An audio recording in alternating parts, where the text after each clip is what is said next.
नमस्कार साथियों, स्वागत है आपका अपने YouTube चैनल नव भारत क्लासेज में। जैसा कि हम इसी समय में पिछले 2 दिनों से एनसीईआरटी आपका कर रहे हैं क्लास 6 का, और हम आपसे वादा किए हैं कि इसी समय में हम आपसे डेली मिलेंगे। तो आज हम जो है अध्याय 3 लेके आए हैं। आपका 2 अध्याय जो है 2 दिन में आपका समाप्त कर चुके हैं। उम्मीद है कि आपको फ़ायदा मिल रहा होगा इस सेशन से, और एनसीईआरटी का क्या महत्व होता है ये आप लोग बखूबी जानते हैं। आप किसी भी कंपटीशन का तैयारी कर रहे हो उसके लिए एनसीईआरटी बहुत ही अधिक महत्वपूर्ण हो जाता है। तो चलिए ज़्यादा देर ना करते हुए हम अध्याय 3 आरंभिक नगर, चैप्टर का नाम है आपका आरंभिक नगर।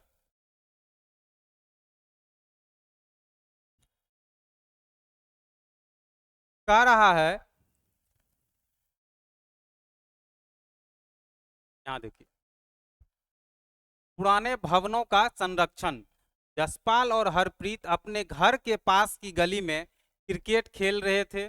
उन्होंने देखा कि कुछ लोग उस खंडहर घर की तारीफ कर रहे थे जिसे गली के बच्चे बुधा घर कहा करते थे। एक ने कहा, इसकी वास्तुकला को देखो, क्या आपने कहीं लकड़ी पर इतनी सुंदर नक्काशी देखी है? दूसरी महिला ने कहा, हमें मंत्री जी को पत्र लिखकर कहना चाहिए कि वह इस खूबसूरत घर को सुरक्षित रखने के लिए इसकी मरम्मत कराने की व्यवस्था करें। यह सब सुनकर जसवाल और हरप्रीत सोचने लगे कि इस पुराने खंडहर से लोगों का इतना लगाव क्यों हो सकता है। तो जैसे पुराने खंडहर होते हैं तो उसी के बारे में इसमें जिक्र किया गया है। तो अक्सर पुराना जो खंडहर होता है गांव घर में उसको जो है बुधा घर बोला जाता है। ठीक है, तो वही जो है बच्चे लोग को जो है बुधा घर दिखा, और उसकी वास्तुकला इतनी उच्च थी कि इसमें कहा गया है कि मंत्री जी को पत्र लिखकर इस खूबसूरत घर को सुरक्षित रखने के लिए इसकी मरम्मत कराने की व्यवस्था करें। चलिए आगे बढ़ते हैं हम लोग। हड़प्पा की कहानी। देखिए, पिछले 2 चैप्टर में हम लोगों ने पढ़ा। पहला चैप्टर था क्या, कब, कहाँ और कैसे। दूसरा चैप्टर में हम लोग पढ़े। आज हम लोग तीसरा चैप्टर पढ़ रहे हैं। ठीक है, तो अब जैसे जैसे हम लोग आगे बढ़ेंगे मानव का विकास होगा। कल हम लोग जो पढ़ रहे थे पाषाण युग। पाषाण युग में मतलब जो है पाषाण युग को 3 भागों में डिवाइड किया गया, पूरा पाषाण, मध्य पाषाण और नव पाषाण।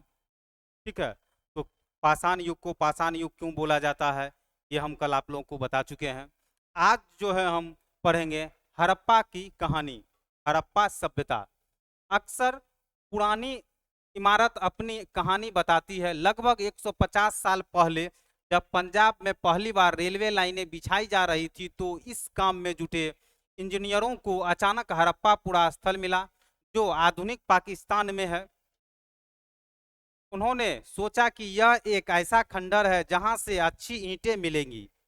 यह सोचकर वे हड़प्पा के खंडहरों से हजारों ईंटें उखाड़ ले गए, जिससे उन्होंने रेलवे लाइनें बिछाई।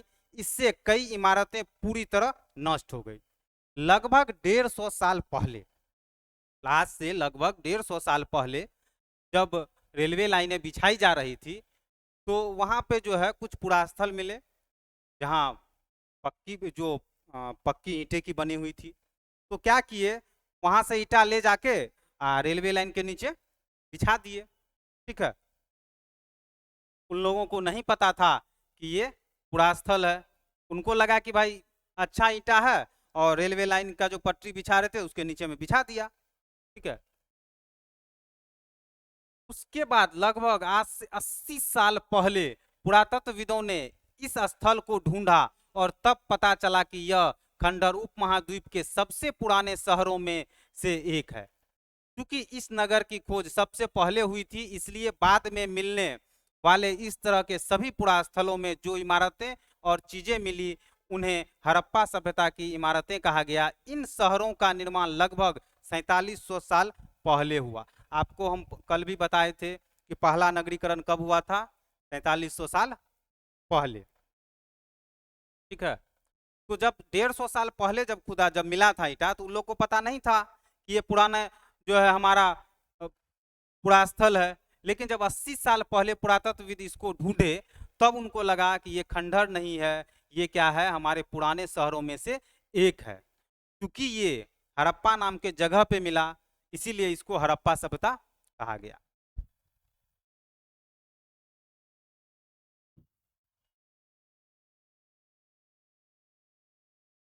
अब देखिए यहाँ एक क्वेश्चन, प्रायः पुरानी इमारतों को तोड़कर उनकी जगह नए भवन बनाए जाते हैं, क्या तुम्हें लगता है कि पुरानी इमारतों को सुरक्षित रखना चाहिए?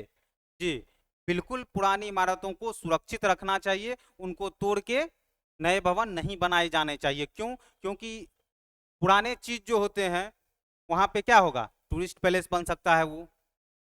ठीक है, वहां से क्या होगा, इनकम जनरेट होगा, लोगों को रोजगार मिलेगा। ठीक है, ऐसे ऐसे कई पुराने इमारतें राजस्थान में आपको देखने को मिलेंगे, जहां लोग घूमने जाते हैं, तो उससे क्या होता है, रोजगार जनरेट होता है। अब देखिए क्या कह रहा है, कह रहा है इन नगरों की विशेषताएं क्या थी। इन नगरों की विशेषता क्या थी? इन नगरों में से कई को दो या उससे ज्यादा हिस्सों में विभाजित किया गया था। प्रायः पश्चिमी भाग छोटा था लेकिन ऊंचाई पर बना था, और पूर्वी हिस्सा बड़ा था लेकिन यह निचले इलाके में था। ऊंचाई वाले भाग को पुरातत्वविदों ने नगर दुर्ग कहा, और निचले हिस्से को क्या कहा, निचला नगर कहा। अब देखिए यहाँ बहुत ही अच्छा पॉइंट आपको हम नोट करवाने वाले हैं, आप लोग नोट करते जाएंगे। इन नगरों में से कई, देखिए यहाँ पे एक आप शब्द दिया हुआ है कई, यहाँ सभी नहीं है, कई। इन नगरों में से कई को दो या उससे ज्यादा हिस्सों में विभाजित किया गया, कई को। तो यहाँ पे आपका क्वेश्चन बन सकता है, क्वेश्चन आपको पूछ सकता है, सभी सब इन नगरों में, हड़प्पा सभ्यता के नगरों में सभी को दो या उससे ज्यादा हिस्सों में विभाजित किया गया था? नहीं, सभी को नहीं किया गया था, कई हिस्सों को किया गया था। ठीक है, प्रायः देखिए यहाँ, प्रायः पश्चिमी भाग छोटा था लेकिन ऊंचाई पर बना था, और पूर्वी हिस्सा बड़ा था लेकिन यह निचले इलाके में था। जो ऊपरी इलाके था ना, यहाँ देखिए, मान लीजिए ये ऊपर है और ये नीचे है, तो ऊपरी इलाका यानी कि जो पहाड़ टाइप का हल्का ऊपर होगा, तो यहाँ पे क्या होगा, ऊपरी हिस्सा होगा। और यहाँ इसको क्या बोला जाता है, इसको क्या बोला जाता है, पुरातत्वविद क्या बोले, ऊंचाई वाले भाग को नगर दुर्ग बोले हैं। ठीक है, और निचले हिस्से को निचला नगर बोले हैं। तो आप लोग छोटी छोटी बातों को थोड़ा सा ध्यान में देंगे, ध्यान रखेंगे, इससे आपका क्वेश्चन बन सकता है। ठीक है, आप मिस नहीं कर सकते हैं। इससे पहले आप लोग हड़प्पा सभ्यता बहुत पढ़े होंगे, लेकिन आज जो हम आपको पढ़ाएंगे तो इससे बहुत ज़्यादा कन्फ्यूजन, बहुत ज़्यादा जो कन्फ्यूजन आप लोगों में होगा वो क्लियर होगा। चलिए आगे बढ़ते हैं। दोनों हिस्सों की चार दीवारियां पक्की ईंटों की बनाई जाती थी। इसकी ईंटें इतनी अच्छी पकी थी कि हजारों सालों बाद आज तक उनकी दीवारें खड़ी रही। दीवार बनाने के लिए ईंटों की चिनाई इस तरह करते थे जिससे कि दीवारें खूब मजबूत रहे। अब देखिए इतना अच्छा से का पका हुआ था। सबसे पहले तो वो क्या था, ऊपरा हिस्सा और निचला हिस्सा चार दीवारी बना हुआ था, चारों ओर क्या थे, दीवार थे पक्की ईंटों के, और इतना अच्छा ईंटा क्वालिटी का था कि अभी तक वो खराब नहीं हुआ है। तब ना जब मिला तो जो है वो रेलवे लाइन के नीचे बिछा दिए। देखिए अब देखिए यहाँ क्या करा, कुछ नगरों के नगर दुर्ग में कुछ खास इमारतें बनाई गई थी। देखिए फिर यहाँ एक शब्द आया है कुछ, कुछ नगरों के नगर दुर्ग में, कुछ है सभी नहीं है। ध्यान रखिएगा आप लोग, यहाँ से क्वेश्चन आपका आ सकता है। आपका जो भी एग्जाम, वनडे एग्जाम है, पीटी है, उसके लिए आपको ये बहुत ज्यादा महत्वपूर्ण होने वाला है आज का सेशन। ठीक है, तो यहाँ क्या दिया हुआ है, कुछ नगरों के नगर दुर्ग में कुछ खास इमारतें बनाई गई थी। मिसाल के तौर पर मोहनजोदड़ो में खास तालाब बनाया गया था जिसे पुरातत्वविदों ने महान स्नानागार कहा। देखिए मोहनजोदड़ो में क्या मिला है, महान बड़ा सा स्नानागार मिला है, महान स्नानागार जिसको बोला गया है। इस तालाब को बनाने में ईंट और प्लास्टर का इस्तेमाल किया गया था। इसमें पानी का रिसाव रोकने के लिए प्लास्टर के ऊपर चारकोल की परत चढ़ाई गई थी। रिसर्व रिसर्व ना हो, इसीलिए उसमें क्या किया गया था, चारकोल का प्लास्टर ऊपर से चढ़ाया गया था, जैसा कि आजकल चारकोल से बनाते हैं ना रोड। इस सरोवर में दो तरफ से उतरने के लिए सीढ़ियां बनाई गई थी और चारों ओर कमरे बनाए गए थे। दो तरफ से इसमें सीढ़ियां थी और चारों ओर क्या थे, कमरे बनाए गए थे। इसमें भरने के लिए पानी कुएं से निकाला जाता था, उपयोग के बाद इसे खाली कर दिया जाता था। शायद यहाँ विशिष्ट नागरिक विशेष अवसरों पर स्नान किया करते थे। देखिए यहाँ गौर कीजिएगा, यहाँ क्या दिया हुआ है, शायद यहाँ विशिष्ट विशिष्ट नागरिक विशेष अवसर पे, क्या दिया हुआ है, विशिष्ट नागरिक विशेष अवसर पे यहाँ स्नान करते किया करते थे। आप लोग एनसीईआरटी इससे पहले पढ़ चुके होंगे, ठीक है, लेकिन आप लोग कुछ कुछ छोटा जो शब्द है ना, उसको आप लोग जो है, यहाँ आप लोग पढ़ते तो क्या पढ़ते, इससे पहले आप लोग पढ़े होंगे तो सीधा यहाँ से क्या पढ़ ले होंगे, कुछ नगरों के नगर दुर्ग में कुछ खास इमारतें बनाई गई थी मिसाल के तौर पर, इस तरह पढ़ के। लेकिन यहाँ पे आपका दिया हुआ क्या है, कुछ नगरों में, सभी नगर नहीं दिया हुआ है, कुछ नगर, ठीक है। चलिए हम लोग आगे बढ़ते हैं। वहाँ क्या क्या विशाल स्नानागार जो मिला, तो वहाँ जो मिला कुछ विशिष्ट लोग वहाँ पे जो थे, कुछ जो थे विशिष्ट लोग विशेष अवसर पे वहाँ स्नान करते थे, ठीक है। अब देखिए यहाँ पे कह रहा है कालीबंगा और लोथल जैसे अन्य नगरों में अग्निकुंड मिले हैं।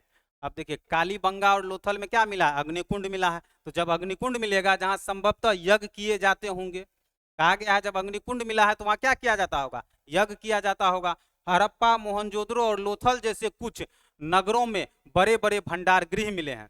अब देखिए यहाँ पे हड़प्पा मोहनजोदड़ो और लोथल में क्या मिले हैं, भंडार गृह मिले हैं, ठीक है।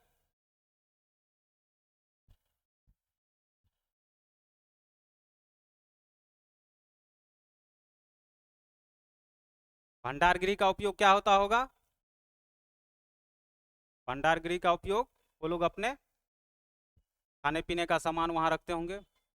अब देखिए इस नगर के बारे में दिया है, ये नगर आधुनिक पाकिस्तान के पंजाब और सिंध प्रांतों, भारत के गुजरात, राजस्थान, हरियाणा और पंजाब प्रांतों में मिले हैं।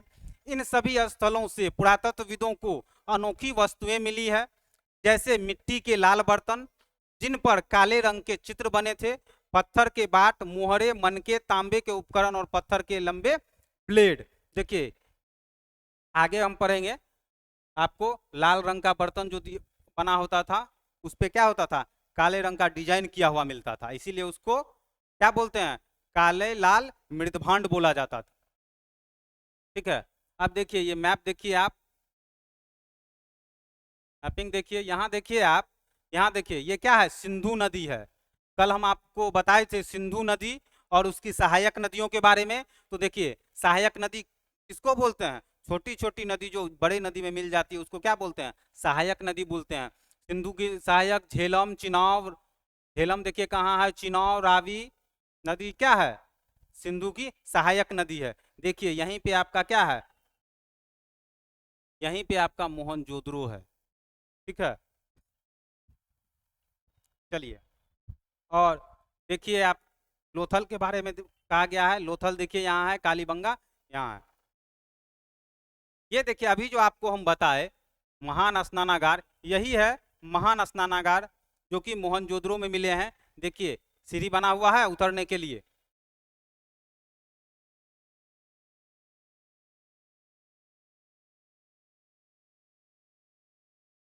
अब देखिए कह रहा है भवन, नाले और सड़कें, इन नगरों के घर आमतौर पर एक या दो मंजिलें होते थे। घर के आंगन के चारों ओर कमरे बनाए जाते थे। अधिकांश घरों में एक अलग स्नानागार होता था और कुछ घरों में कुएं भी होते थे। देखिए यहाँ क्या किया गया, क्या कहा गया है, देखिए क्या कहा गया है, इन नगरों में के घर आमतौर पर एक या दो मंजिले होते थे। तो आपका क्वेश्चन में आएगा कि बहुमंजिले हुआ करते थे, तो आप क्या बोलेंगे, नहीं एक या दो मंजिले। और यहाँ पे देखिए क्या किया, कहा गया अधिकांश घरों में एक या अलग एक घरों में, देखिए अधिकांश घरों में एक अलग स्नानागार होता था, सभी घर में नहीं होता था, अधिकांश घर में एक अलग स्नानागार होता था, ठीक है। और कुछ घरों में कुएं भी होते थे। तो सभी घर में कुएं नहीं होते थे, कुछ ही घर में कुएं होते थे। ठीक है, आजकल जो क्वेश्चन का पैटर्न दिया जाता है वनडे एग्जाम में भी या पीटी में, कथन और कारण में दिया जाता है। ये सब क्वेश्चन आपको कथन और कारण में पूछ सकता है। ठीक है, चाहे वो आपका बीपीएससी हो या बीपीएससी टीचर हो। कई नगरों में ढके हुए नाले थे। फिर यहाँ देखिए, कई नगरों में, ये आप थोड़ा सा ध्यान दीजिएगा। ठीक है, यहाँ पे सभी नगरों नहीं बोला गया, कई नगरों में, मतलब अधिकांश नगरों में ढके हुए नाले थे। इन्हें सावधानी से सीधी लाइन में बनाया जाता था। हर गली, हर नाली में हल्की ढलान होती थी ताकि पानी आसानी से बह सके। अक्सर घरों की नालियों को सड़कों की नालियों से जोड़ दिया जाता था, जो बाद में बड़े नालों में मिल जाती थी। क्या किया जाता था? अक्सर छोटे नालों को बड़े नालों में मिला दिया जाता था।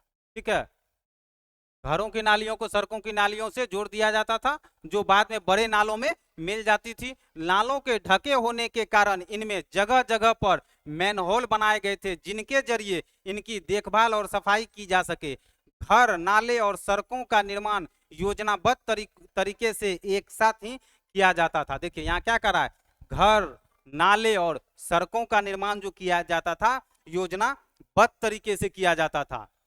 ठीक है, तो क्या किया जाता था, घर का नाला छोटा नाला में, छोटा नाला को क्या कर दिया जाता, बड़े नाला में। जैसे कि देखते हैं हम लोग सोसाइटी जो बनता है तो टाइम घर का नाला जो है छोटा नाला में मिलता है घर का, और छोटा नाला क्या हो जाता है, मेन नाला में जाके मिल जाता है। ठीक उसी तरह उस टाइम में भी होता था।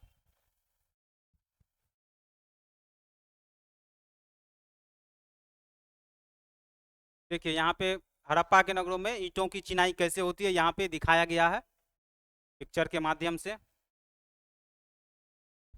देखिए यहाँ एक क्वेश्चन कह रहा यहाँ वर्णित घरों और पिछले अध्याय में वर्णित घरों में तुम्हें क्या अंतर दिखाई देता है, कोई दो अंतर बताओ। अब आप लोग बताइए कि कल जो हम लोग पढ़ाए थे तो कल का घर और आज के घर में क्या अंतर है। तो कल जो हम लोग पढ़े थे उस टाइम का घर जो था क्या था, लकड़ी का बना हुआ था, फूस का था। ठीक है, झोपड़ी नुमा था। अब क्या हो गया, पक्की ईंटों का हो गया है। ठीक है, पहले नगरीय सभ्यता नहीं थी, अब क्या होगी, नगरीय सभ्यता आ गई। चलिए आगे बढ़ते हैं हम लोग।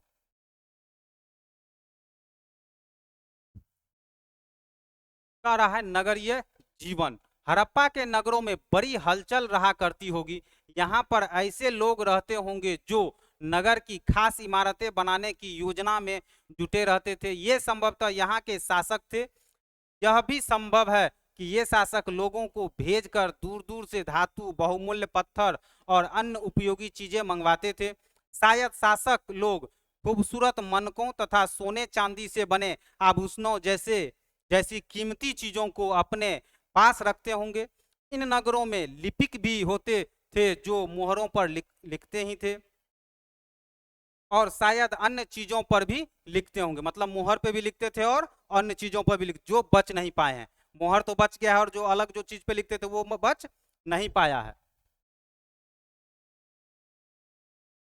अब देखिए क्या कह रहा है इसके अलावा नगरों में शिल्पकार स्त्री पुरुष भी रहते थे, जो अपने घरों या किसी उद्योग स्थल पर तरह तरह की चीजें बनाते होंगे। लोग लंबी यात्राएं भी करते थे और वहां से उपयोगी वस्तुएं लाते थे, और साथ ही लाते थे सुदूर देशों की किस्से कहानियां। मिट्टी से बने कई खिलौने भी मिले हैं जिनसे बच्चे खेलते होंगे। तो उस टाइम का जो अवशेष मिला है उसमें मिट्टी के बर्तन भी मिले हैं। ठीक है, उसमें अब जब भी हम कहीं जाते हैं तो वहाँ की किस्से कहानियां हम लोग क्या करते हैं, वहां से लाते हैं। वही इसमें भी कहा गया कि उस टाइम में भी लोग क्या करते होंगे, लंबी यात्राएं करते होंगे। और इससे पहले यहाँ पे कहा गया था कि राजा महाराजा क्या चाहे शासन अपने चीजें पास रखते होंगे, क्या चीज मंगाते थे, धातु और बहुमूल्य पत्थर जो उनके उपयोग का हो वो लोग को भेजवा के और वो मंगाते थे।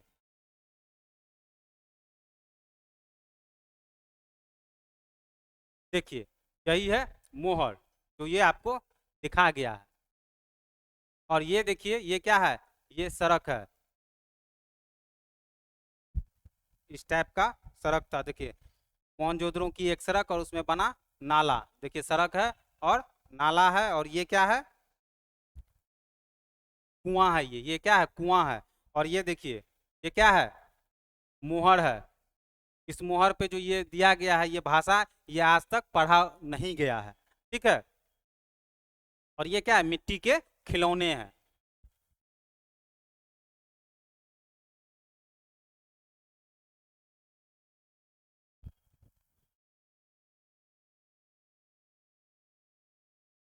देखिए कह रहा है नगर और नए शिल्प। ठीक है। आओ अब कुछ ऐसी चीजों के बारे में अध्ययन करें जो हड़प्पा के नगरों से प्राप्त हुई है। कह रहा है कब कुछ ऐसी चीजों का अध्ययन करते हैं जो हड़प्पा में मिला है। पुरातत्वविदों को जो चीजें वहां मिली है उनमें अधिकतर पत्थर, शंख, तांबे, कांसे, सोने, चांदी जैसी धातुओं से बनाई गई थी। तांबे और कांसे से औजार, हथियार, गहने, बर्तन बनाए जाते थे। सोने और चांदी से गहने और बर्तन बनाए जाते थे। देखिए यहाँ भी आपका एक क्वेश्चन आएगा कि हड़प्पा सभ्यता के लोग किस धातु से अनभिज्ञ थे। ठीक है, तो वो क्वेश्चन आपका आ सकता है। तो आप देख सकते हैं कि यहाँ पे क्या पत्थर, शंख, तांबे, कांसे, सोने, चांदी जैसी धातुओं से क्या थे,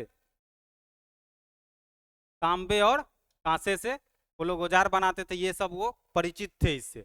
ठीक है, सोने और चांदी से भी वो लोग परिचित थे। देखिए कह रहा है यहाँ मिली सबसे आकर्षित वस्तुओं में मनके, बाट और फलक। देखिए ये क्या है, ये बाट है। देखिए बाट,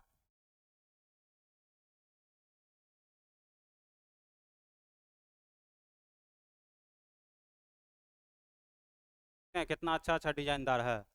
देखिए ये भी मिला है, ये देख रहे हैं मूर्ति, ये भी मिला है। आप देख सकते हैं इस मूर्ति से आपको, देखिए कितना अच्छा से इसका डिजाइन किया गया है। दाढ़ी को देखिए कितना अच्छा से बना दिया गया है। ठीक है, तो उस टाइम के जो ये बनाए होंगे मूर्तिकार, वो कितना ट्रेंड होंगे।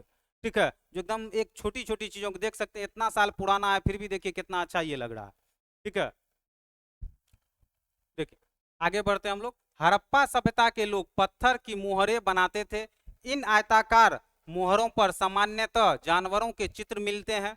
हड़प्पा सभ्यता के लोग काले रंग के डिजाइन किए हुए खूबसूरत लाल मिट्टी के बर्तन बनाते थे।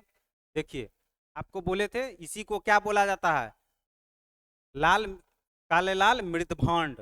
ठीक है, उसमें क्या होता है, लाल मिट्टी के बर्तन बनाते थे, उसमें काले रंग से डिजाइन किया हुआ मिलता था। अब देखिए यहाँ एक क्वेश्चन कर रहा है, पिछले अध्याय यानी कि अध्याय 2 में तुमने जिन गांवों के बारे में पढ़ा, क्या वहां भी धातु का उपयोग होता था? नहीं, वहां धातु का उपयोग नहीं होता था। क्या वे पत्थर के बाट बनाते थे? नहीं, वो लोग पत्थर के बाट नहीं बनाते थे। अब कह रहा है संभवतः 7,000 साल पहले मेहरगढ़ में कपास की खेती होती थी। अब देखिए यहां से क्वेश्चन आपका आया, कपास की खेती कब होती थी? आज से 7,000 साल पहले। मोहनजोदड़ो से कपड़े के टुकड़ों के अवशेष अवशेष चांदी के एक फूलदान के ढक्कन तथा कुछ अन्य तांबे की वस्तुओं से चिपके हुए मिले हैं। पक्की मिट्टी तथा फेयंस से बनी तकलियां सूत कताई का संकेत देती है। अब देखिए कपड़े का जो अवशेष मिला है उससे क्या पता चलता है कि कपड़ा जब बना तो अब कपास का भी खेती होता होगा। ठीक है, इसीलिए कहा गया है 7,000 साल पहले कपास की खेती होती थी। और एक शब्द आपका यहाँ आया फेयांस, आगे हम आपको बताते हैं।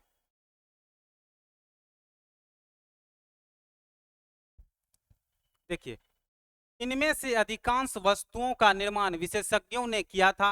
विशेषज्ञ उसे कहते हैं जो किसी खास चीज को बनाने के लिए खास प्रशिक्षण लेता है, जैसे पत्थर तराशना, मनके चमकाना या फिर मोहरों पर पच्चीकारी करना आदि। ठीक है, मूर्ति का चेहरा आपको अभी दिखाएं कि मूर्ति का चेहरा कितना आकर्षक था। ठीक है, वही इसमें कहा गया है, आकर्षक ढंग से बनाया गया था। उसकी दाढ़ी कितनी अच्छी तरह दर्शाई गई है। यह किसी विशेषज्ञ मूर्तिकार का ही काम हो सकता है। जो विशेषज्ञ मूर्तिकार नहीं होगा उतना अच्छा से डिजाइन नहीं कर सकता है। ठीक है, हर व्यक्ति विशेषज्ञ नहीं हो सकता है। हमें यह पता नहीं है कि क्या सिर्फ पुरुष ही ऐसे कामों में प्रशिक्षण हासिल करते थे या फिर केवल महिलाएं ही। शायद कुछ महिलाएं और पुरुष दोनों ही इस काम में दक्ष थे। अब यहाँ पे ये पता नहीं चला है कि उस टाइम में सिर्फ पुरुष ही ऐसा काम करता था या स्त्री ही करते थे। हो सकता है कि दोनों मिलकर करते होंगे। ठीक है, अब देखिए अभी आप एक शब्द आया होगा फेयंस।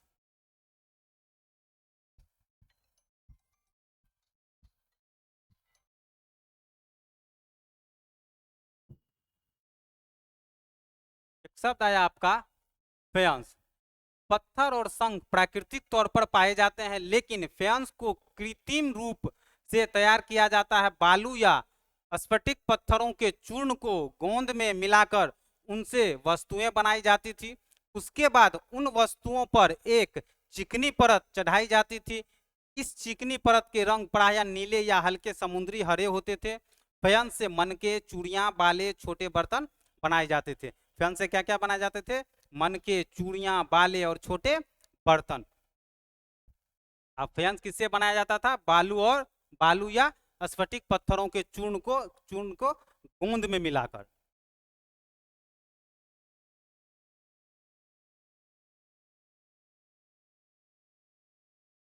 अब देखिए यहाँ का आ रहा है कच्चे माल की खोज। अब एक बात बताइए कि अभी भी कोई भी चीज बनाने में फैक्ट्री में हो तो कच्चा माल तो लगता है, ठीक है? तो वही कहा गया है यहाँ कच्चे माल की खोज। कच्चा माल उन पदार्थों को कहते हैं जो या तो प्राकृतिक रूप से मिलते हैं या फिर किसान पशुपालक उनका उत्पादन करते हैं। जैसे लकड़ी या धातुओं के अयस्क प्राकृतिक रूप से उपलब्ध कच्चे माल हैं। इनसे फिर कई तरह की चीजें बनाई जाती है। मिसाल के तौर पर किसानों द्वारा पैदा किए गए कपास को कच्चे माल कहते हैं, जिससे बाद में कताई बुनाई करके कपड़ा तैयार किया जाता है। हड़प्पा में लोगों को कई चीजें वहीं मिलती थी, लेकिन तांबा, लोहा, सोना, चांदी और बहुमूल्य पत्थरों जैसे पदार्थों का वे दूर दूर से आयात करते थे। देखिए अब क्या करा, कई चीज तो वहां हड़प्पा में मिल जाती थी, ठीक है, लेकिन और कुछ लोग कुछ क्या करते थे, वो तांबा, लोहा, सोना, चांदी और बहुमूल्य पत्थर वो दूसरे जगह से आयात करते थे। और क्या चीज कहां से आयात करते थे वो हम आगे पढ़ेंगे, आगे देखते हैं।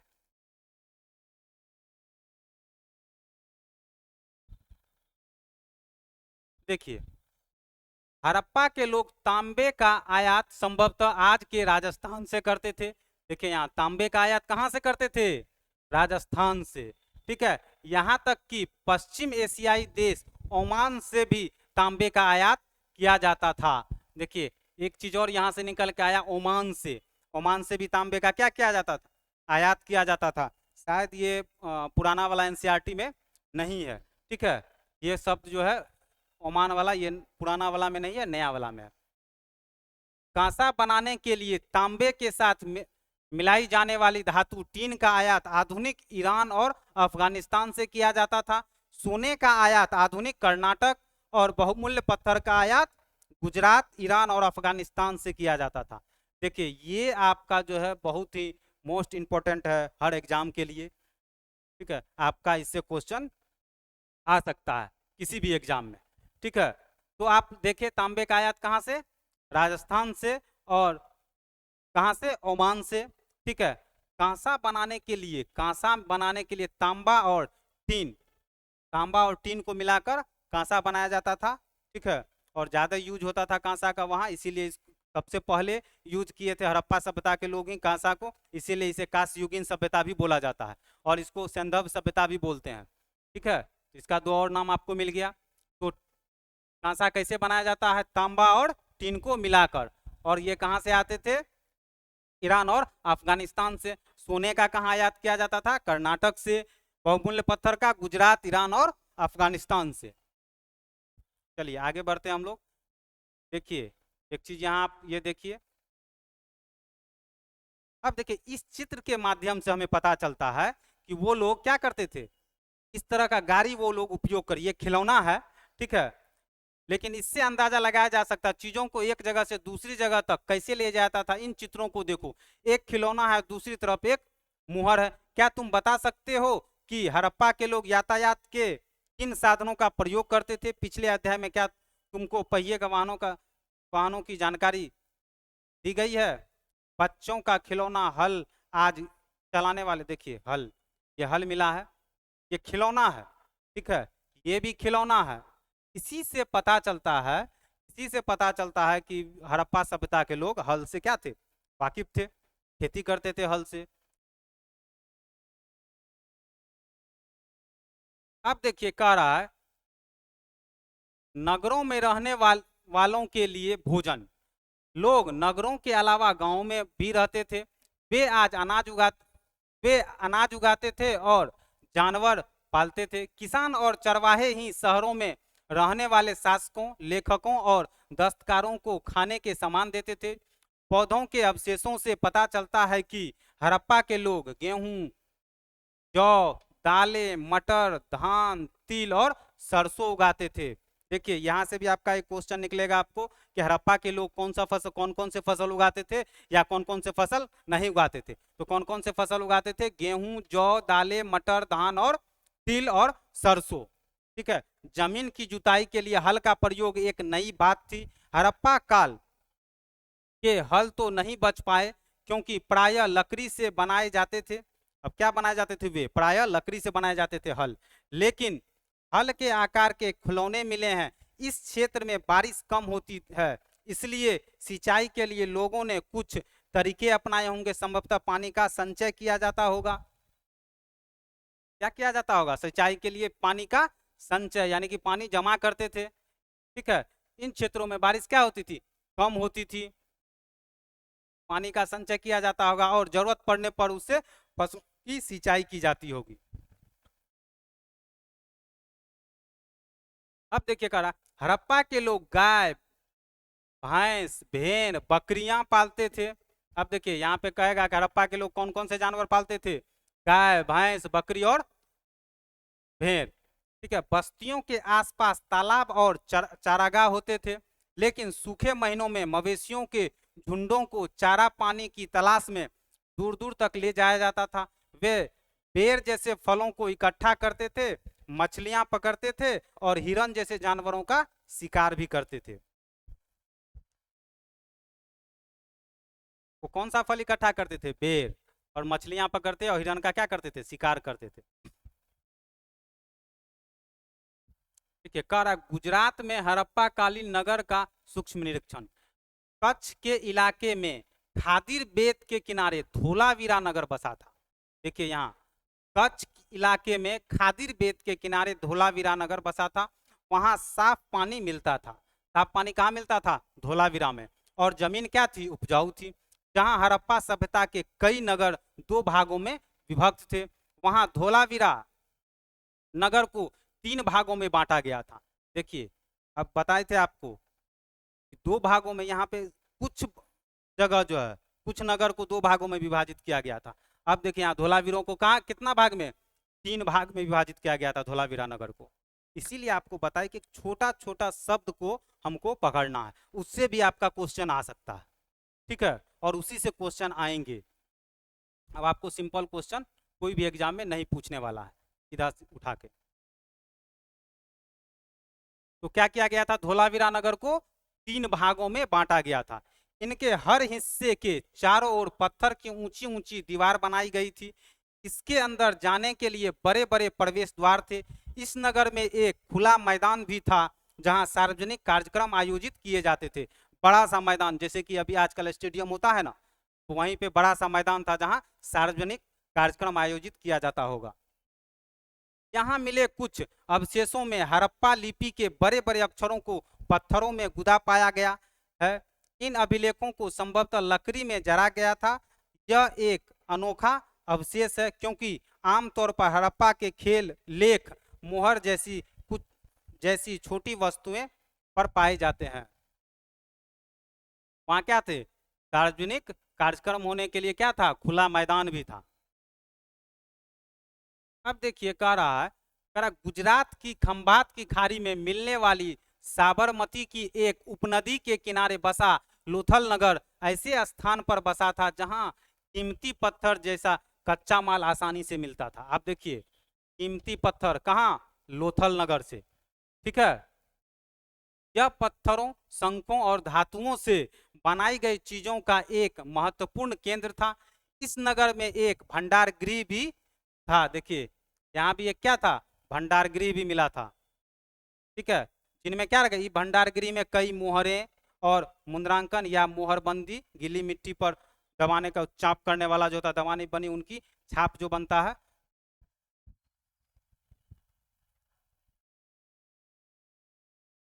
अब देखिए ये है लोथल का बंदरगाह, देख रहे होंगे आप लोग, ये लोथल का बंदरगाह है। यहाँ पे नाव, शायद नाव रुकता होगा। चलिए आगे बढ़ते हैं हम लोग। करा यहाँ पर एक इमारत मिली है जहाँ संभवतः मनके बनाने का काम होता था। पत्थर के टुकड़े, अधबने मनके बनाने वाले उपकरण और तैयार मनके भी यहाँ मिले हैं। ये सब का क्या हुआ, यहाँ पे अवशेष मिला है। अब देखिए करा मुद्रा, मोहर और मुद्रांकन या मोहरबंदी। मोहरों का प्रयोग सामान से भरे उन डिब्बों या सेलों को चिन्हित करने के लिए किया जाता होगा जिन्हें एक जगह से दूसरी जगह भेजा जाता था। थैले को बंद करने के बाद उनके मुहानों पर गीली मट्टी पोतकर उन पर मुहर लगाई जाती थी। मुहर की छाप को मुहर बंदी कहते हैं। मुहर के छाप को क्या बोलते हैं, मुहरबंदी बोलते हैं। थैला से बंद कर देता होगा और उस पर क्या कर देता होगा, उसको सील कर देता होगा, छाप लगा देता होगा। अगर यह छाप टूटी हुई नहीं होती थी तो यह साबित हो जाता था कि सामान के साथ छेड़छाड़ नहीं हुई थी। अब ये टाइम में कितना तेज था आदमी, मोहर पे वो क्या करता था, सील कर, जैसे आजकल सील होता है ना, उस तरह सील कर दिया।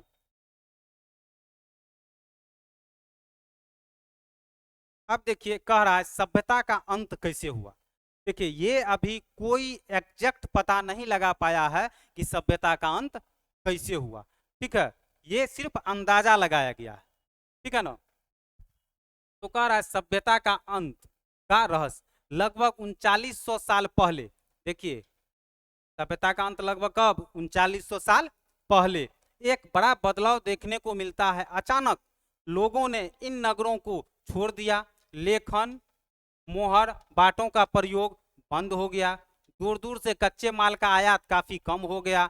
मोहनजोदड़ो में सड़कों पर कचरे के ढेर बनने लगे। जल निकास प्रणाली नष्ट हो गई और सड़कों पर ही झुग्गीनुमा घर बनाए जाने लगे। देखिए उस टाइम में क्या था, इतना अच्छा था वो लोग का, जैसे छोटा मतलब घर, घर से छोटा नाला, छोटा नाला से बड़ा नाला, ठीक है, वो अभी भी पूरा तरह से हम लोग नहीं अपनाए हैं। यदि अपना लिए होते तो थोड़ा सा ही बारिश में, चाहे वो कोई भी सिटी हो, थोड़ा सा ही बारिश में क्या होता, पानी जमा हो जाता, ठीक है। तो हम लोग पूरा तरह से उसकी सभ्यता को नहीं अपनाए हैं।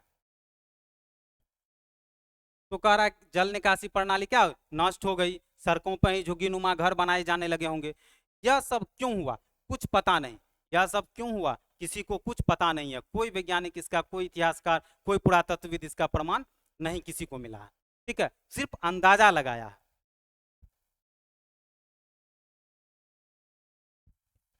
देखिए क्या करा, यह सब क्यों हुआ कुछ पता नहीं। कुछ विद्वानों का कहना है कि नदियां सूख गई थी। अन्य का कहना है कि जंगलों का विनाश हो गया था। इसका कारण ये हो सकता है कि ईंटें पकाने के लिए ईंधन की जरूरत पड़ती थी। अब देखिए लकड़ी, जंगल का विनाश हो जाएगा, जंगल का विनाश हो गया तो ईंट पकाने के लिए लकड़ी का जरूरत पड़ेगा, ठीक है, ये भी कारण बताया गया। इसके अलावा मवेशियों के बड़े बड़े झुंडों ने चारागाह और घास वाले मैदान समाप्त गए होंगे। अब देखिए करा, इसके अलावा मवेशियों के भी बड़े बड़े झुंडों से चारागाह और घास वाले मैदान क्या होंगे, समाप्त हो गए होंगे। मवेशी क्या होगा, उसको चढ़ लिया होगा। कुछ इलाकों में बाढ़ आ गई। अब कह रहा है कि कुछ इलाके में क्या आ गई, बाढ़ भी आ गई। लेकिन इन कारणों से यह स्पष्ट नहीं हो पाता है कि सभी नगरों का अंत कैसे हो पाया, क्योंकि बाढ़ और नदियों के सूखने का असर कुछ ही इलाकों पर हुआ होगा। अब कह रहा है कि यह भी कारण कैसे हो सकता है, यदि बाढ़ आएगा या सुखाड़ आएगा तो कुछ ही जगह को न प्रभावित करेगा, हर जगह को तो प्रभावित नहीं करेगा, पूरे हड़प्पा सभ्यता को तो प्रभावित नहीं करेगा, ठीक है। ऐसा लगता है कि शासकों का नियंत्रण समाप्त हो गया होगा। अब ये चीज एक और कह रहा है कि हो सकता है कि उस समय में शासक का क्या हो गया होगा, नियंत्रण अपने प्रजा पर से समाप्त हो गया होगा। जो भी हुआ हो, परिवर्तन का असर बिल्कुल साफ दिखाई देता है। आधुनिक पाकिस्तान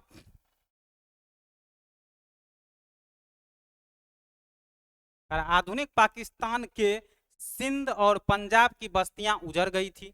आधुनिक पाकिस्तान के सिंध और पंजाब की क्या थी, बस्तियां उजड़ गई थी। कई लोग पूर्व और दक्षिण के इलाकों में नई और छोटी बस्तियों में जाकर बस गए। अब करा कई लोग, बहुत सभी लोग नहीं, कई लोग पूर्व और दक्षिण के इलाकों में नई और छोटी बस्तियों में जाकर क्या हो गए, बस गए। इससे लगभग 1400 साल बाद नए नगरों का विकास हुआ। इनके बारे में तुम अध्याय 5 और 8, कल आप लोग को हम बताए थे कि पहला नगरीकरण कब हुआ था, 4300 साल पहले। अब इसके 1400 साल बाद, ठीक है, दूसरा नगरीकरण हुआ। वो अब आप लोग को आगे पढ़ाएंगे, आगे बताएंगे, ठीक है। तो आज आप लोग हड़प्पा इतना ही नहीं है हड़प्पा सभ्यता, ठीक है, आपके क्लास 6 में जो दिया हुआ है वो हम आपको बताए हैं, वही आपका हम चर्चा किए हैं। देखिए एक शॉर्ट में देख लीजिए, मेहरगढ़ में कपास की खेती लगभग 7000 साल पहले, नगरों का आरंभ 4700 साल पहले, और नगरों की शुरुआत 3900, अंत की शुरुआत कब हुई, 3900 साल। अब देखिए यहाँ पे अंत नहीं हुआ 3900 साल में, अंत का शुरुआत हुआ 3900 साल पहले। अन्य नगरों का विकास लगभग 2500 साल पहले। आपको कल बताए थे इसके बारे में कि 2500 साल बाद जो है दूसरा नगरीकरण हुआ था, ठीक है। तो ये आपका जो है हड़प्पा, जो है हड़प्पा सभ्यता का जो है, चाहे आप उसको सिंधव सभ्यता बोलिए या कांस्ययुगीन सभ्यता बोलिए, ठीक है। इतना ही नहीं है, कुछ झलक था जो क्लास 6 में है वो हम आपको बता दिए हैं। जैसे जैसे हम लोग आगे बढ़ेंगे, ठीक है, 11th-12th का जब हम हिस्ट्री का बुक पढ़ेंगे तब इसका जो है विस्तृत हम लोग वहाँ पे जानकारी देंगे। लेकिन ये भी आपके लिए क्लास 6 का एनसीईआरटी जो है ये भी आपके लिए बहुत ही मायने रखती है। वो चाहे आप यूपीएससी का तैयारी कर रहे हो या अन्य कोई भी कंपटीशन का तैयारी कर रहे हो, पीटी हो या मेंस हो, सबके लिए इम्पोर्टेंट है। तो आप लोग को ये क्लास कैसा लगा कमेंट में करके हमको बताएंगे। कल संडे है, कल तो हम आप नहीं क्लास ले पाएंगे। परसों से फिर इसी समय में आपको हम डेली रात के 9 बजे मिलेंगे और नए अध्याय के साथ। जैसे जैसे हम लोग आगे बढ़ेंगे आपका क्लास और मज़ेदार होते जाएगा। आप बने रहिए हमारे साथ, बहुत फ़ायदा होने वाला है। तब तक के लिए धन्यवाद। जय हिंद, जय भारत, जय बिहार।